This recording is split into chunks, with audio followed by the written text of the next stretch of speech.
Alhamdulillah, louange à Allah, wassalatu wassalamu ala rasulillah, éloge et salut au messager d'Allah. Amma ba'du fa marhaban bikum jami'an, bienvenue à tous. On est donc arrivé au verset 45 de Surat Al-Kahf, et à ce sujet, Al-Cheikh Abdurrahman ibn Nasir Al-Sa'di, toujours dans son tafsir, son commentaire, nous apprend au sujet du contexte qui se présente maintenant, et qui est toujours un appel à la méditation, lorsqu'Allah subhanahu wa ta'ala dit « وَاضْرِبْ لَهُمْ مَثَلَ الْحَيَاةِ الدُّنْيَا كَمَاءٍ » الآية.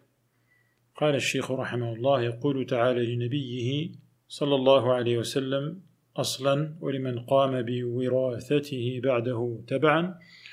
Donc ici, Allah ordonne à son prophète initialement et à tous ceux qui héritent de lui. Cet ordre les concerne également par extension.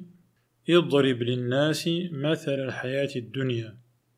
Compare cette vie d'ici-bas et présente cette comparaison aux gens afin qu'ils en tirent une leçon. ليتصوروها حق التصور, afin qu'ils se fassent une conception juste et réaliste de ce qu'est réellement cette vie matérielle d'ici-bas. وَيَعْرِفُوا ظَاهِرَهَا وَبَاطِنَهَا, afin qu'ils en fassent le tour et se fassent une idée de ce qui apparaît et de ce qui est enfoui au sujet de ce bas monde. فَيَقِيسُوا بَيْنَهَا وَبَيْنَ الدَّارِ الْبَاقِيَةِ, ce qui leur permettra d'établir une comparaison entre la vie d'ici-bas et l'au-delà qui est éternel. وَيُؤْثِرُ أَيَّهُمَا أَوْلَى بِالْإِثَارِ, ce qui les amènera les gens à faire passer, à donner la priorité à celle qui le mérite. Celle qui le mérite, c'est-à-dire la vie d'ici-bas ou la vie de l'au-delà. وَإِنَّ مَثَلَ هَذِهِ الْحَيَاةِ الدُّنْيَا كَمَثَلِ الْمَطَرِ. Donc à quoi on peut comparer cette vie d'ici-bas? On peut la comparer à une pluie qui arrose une terre, كمثل المطر ينزل على الأرض فيختلط نباتها تنبت من كل زوج بهيج, si bien que cette terre se met à frémir et toutes sortes de végétation plaisantes à voir et qui poussent par couple dans le monde végétal également, comme vous le savez. تنبت من كل زوج بهيج فبين زهرتها وزخرفها تسر الناظرين.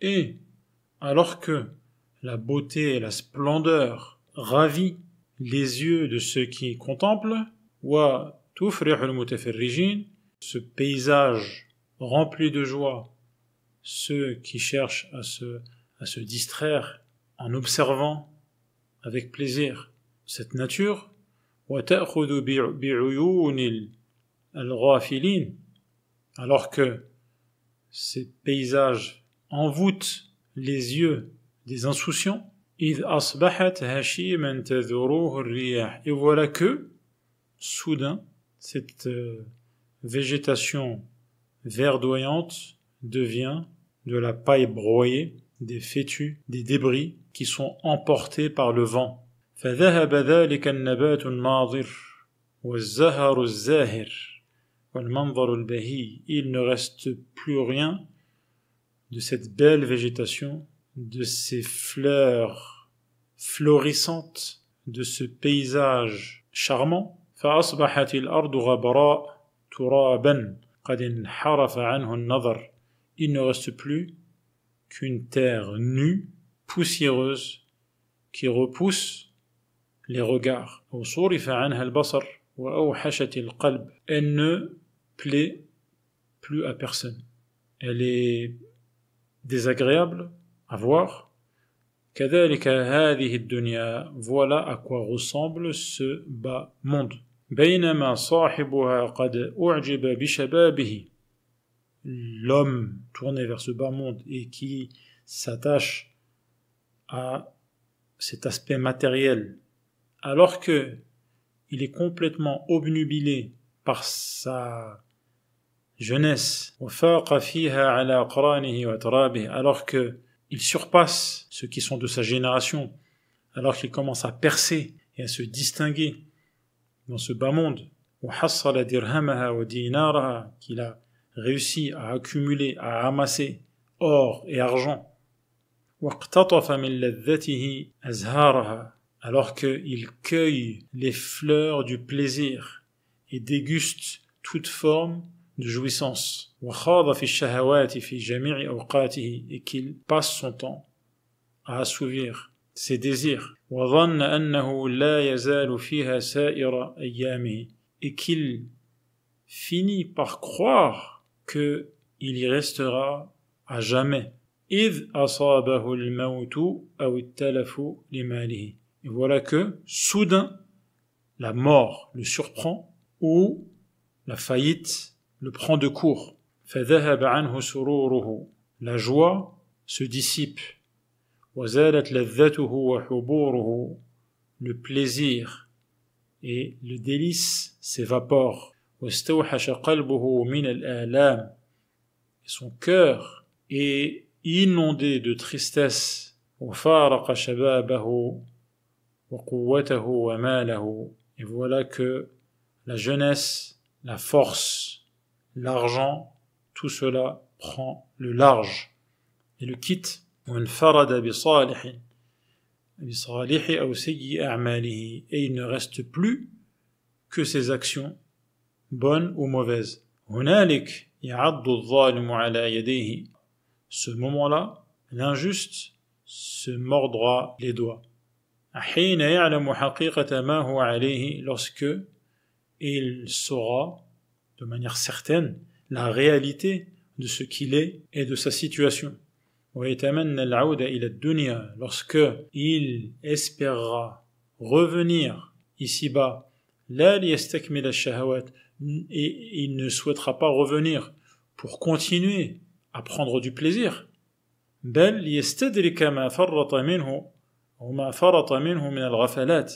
c'est pour réparer ce qu'il est possible de rattraper suite à la succession des insouciances et des distractions, en accomplissant le repentir et les bonnes actions.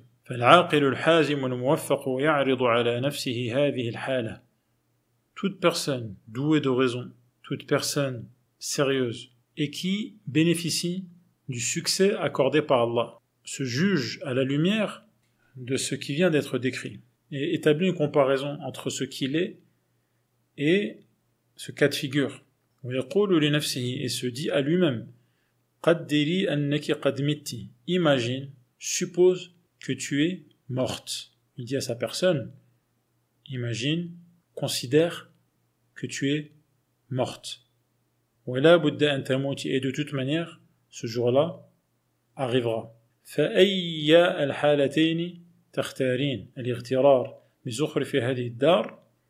Laquelle des deux situations choisiras-tu? Se laisser tromper par les apparences, le décor d'apparat de cette vie d'ici-bas,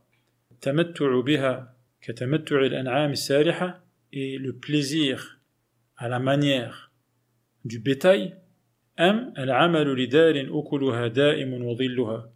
ou agir en prévision d'une vie où la nourriture est abondante et illimitée, ainsi que l'ombre dont on profite.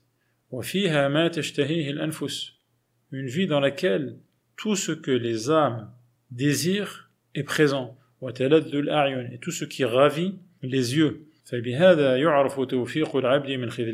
Voilà comment savoir si l'individu bénéficie du succès venant d'Allah ou s'il est livré à lui-même. Voilà comment savoir ceux qui ont tout gagné et ceux qui ont tout perdu. Voilà pourquoi Allah informe que les richesses et les enfants, c'est ce qui embellit ce bas monde. C'est-à-dire qu'à part les richesses et les enfants, finalement il n'y a rien dans ce bas monde.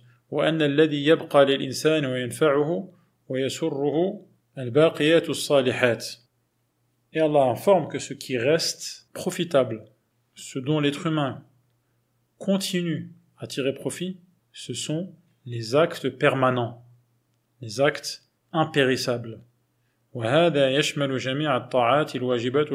C'est-à-dire tous les actes d'obéissance accomplis pour Allah, que ces actes soient obligatoires ou recommandés, et qui consistent à respecter les droits d'Allah et les droits de ses esclaves, tels que min salatin, as-salat, la prière, wa zakatin, l'aumône obligatoire, wa sadaqa, l'aumône, la charité de manière générale, wa hajj, le pèlerinage majeur, wa umrah, le pèlerinage mineur, wa tasbih, dire pureté à Allah, subhanallah, wa tahmid, dire louange à Allah, alhamdulillah, wa tahlil, dire seul Allah mérite d'être adoré, la ilaha illallah, wa takbir, dire qu'Allah est le plus grand, Allahu Akbar, wa qira'a, la lecture du Coran, wa talabi ilmin, étudier la religion, ilmin nafi', ce qui est le savoir utile, wa amrin bi ma'ruf, ordonner le convenable, wa nahyin an munkar, interdire ce qui est blâmable, wa silati rahim, entretenir le lien de famille, notamment envers les parents, birri walidaini, wa qiyam bi haqqi zawjat, honorer les engagements et les devoirs envers les épouses, wal mamalik, les serfs, wal bahaim, également le bétail possédé, wa jami'i wujuh al-ihsan ila al-khalq, et toutes les manières d'être bon, bienfaisant, généreux envers les créatures. Kullu hadha min al-baqiyati as-salihat. Tout cela fait partie des actes pérennes qui ne s'interrompent pas, qui continuent à être utiles. فهذه خير عند الله ثوابا وخير أملا. En matière de récompense, en matière d'espoir, tout cela auprès d'Allah est meilleur. فثوابها يبقى ويتضاعف, car la récompense continue à durer, ويتضاعف على الأبد, et même ne cesse à chaque instant de se multiplier. ويؤمل أجرها وبرها ونفعها عند الحاجة. Et ce sont les actions préparées qu'on espère être utiles au moment où on en aura besoin. فهذه التي ينبغي أن يتنافس بها المتنافسون. Voilà les actions où il convient de mettre en place une compétition. ويستبق إليها العاملون. Voilà vers quoi on doit se ruer. ويجد في تحصيلها المجتهدون. Voilà le domaine dans lequel les efforts les plus intenses doivent être fournis. وتأمل كيف لما ضرب الله مثل الدنيا وحالها واضمحلالها ذكر أن الذي فيها نوعان. Sois attentif à cet exemple, cette comparaison par laquelle Allah dévoile la réalité de ce bas monde qui est éphémère, qui tend vers sa disparition. Allah a mentionné que ce que contient cette vie matérielle est de deux types.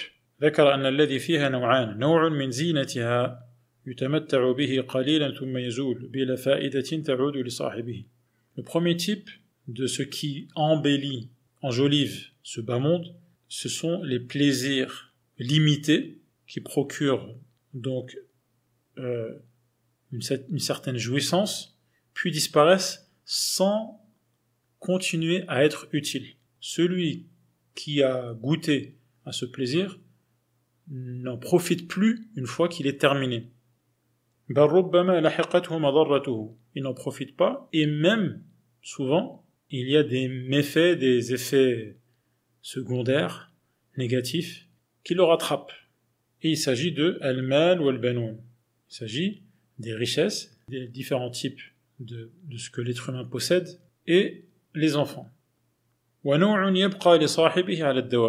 il y a, dans ce bas monde, un autre type d'éléments à la portée de l'être humain, qui, eux, sont à jamais utiles et continuent à être bénéfiques. Il s'agit donc de ces baqiyat, c'est-à-dire les actes qui continuent à avoir un effet bénéfique positif pour l'être humain.